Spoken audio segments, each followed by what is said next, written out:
Good day, students. Now let's start our lecture. The topic of our lecture is list of used literature in research. You know that using literature in the research paper, one of the important aspects because how, for example, you use the literature in your research, your research paper goes on. The plan of the lecture. The first is introduction, the second purpose of a literature list, functions of a reference list in academic work, types of sources included, citation styles and formatting rules, organizing sources correctly, common mistakes in the reference lists, tools for managing references, conclusion and reflective questions. Introduction. In this aspect, we will speak about the list of used literature, also known as a reference list or bibliography, is an essential part of any scholarly work. It documents all sources that the researcher has cited or consulted during the study. Creating a precise and well-organized reference list demonstrates academic honesty, supports transparency, and strengthens the credibility of a research.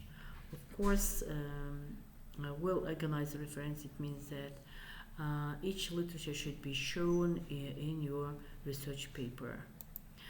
Functions of the reference list. Yes, a well-prepared literature list fulfills several important functions. First, it acknowledges the intellectual contributions of other scholars, giving proper credit to original authors. Second, it enables readers to locate and verify the sources used in the research. Third, it demonstrates the scope and depth of the researchers' engagement with exciting literature. Finally, a reference list contributes to the overall scientific rigor, showing that the research is grounded in recognizing academic knowledge.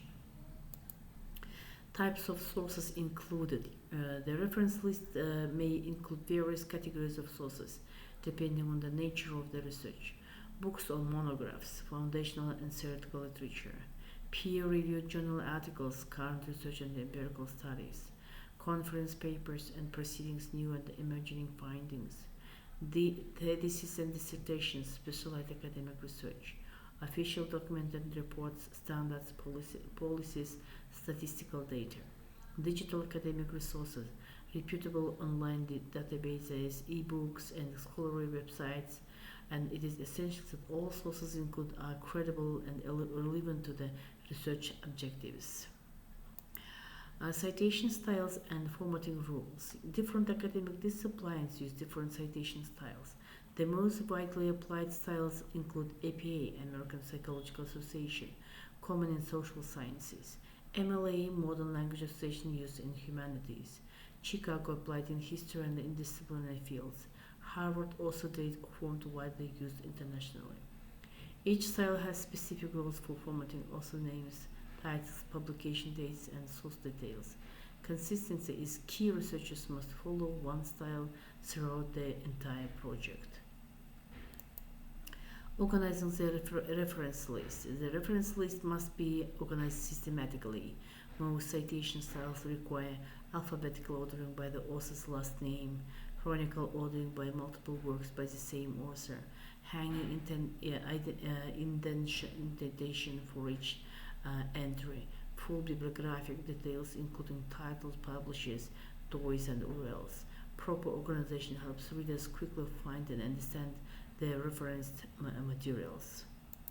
Common mistakes in bibliography. Common errors in reference lists include missing information, author, date, page numbers, inconsistent formatting, capitalization, punctuation, italics, mixing different citation styles in one list, incorrect or outdated URLs, failure to include all cited sources. Avoiding these mistakes enhances and professionalism of the research. Tools for managing references. Modern reference management tools help researchers collect, store, and format citations automatically. Zotero, free, user-friendly, ideal for students. Mendeley, useful for organizing PDFs and the annotations. EndNote, powerful tool for advanced academic projects. Google Scholar auto-generated citations for quick use. Using such saves time and increases accuracy. And in conclusion, I want to say that a well-prepared list of used literature is a fundamental component of academic writing. It ensures scientific transparency, supports the credibility of findings, and respects intellectual property. For researchers, mastering citation skills is an essential part of academic professionalism. Okay, now we have come up to the reflective questions. Just now, we may go on yourselves through the reflective questions, or you may discuss the reflective questions in class. Here are given several reflective questions. Let me announce them. The first is what citation style is most commonly used in your field and why? What challenge do you face when preparing a reference list? How can you ensure consistency and accuracy in your bibliography? Which digital tools could help you manage your sources more efficiently? Why is it important to verify the credibility of each source before including it in your list? What strategies can help you avoid common referencing mistakes? And how does a well-prepared literature list improve the quality of your research? Thank you for your attention. See you at our next lecture.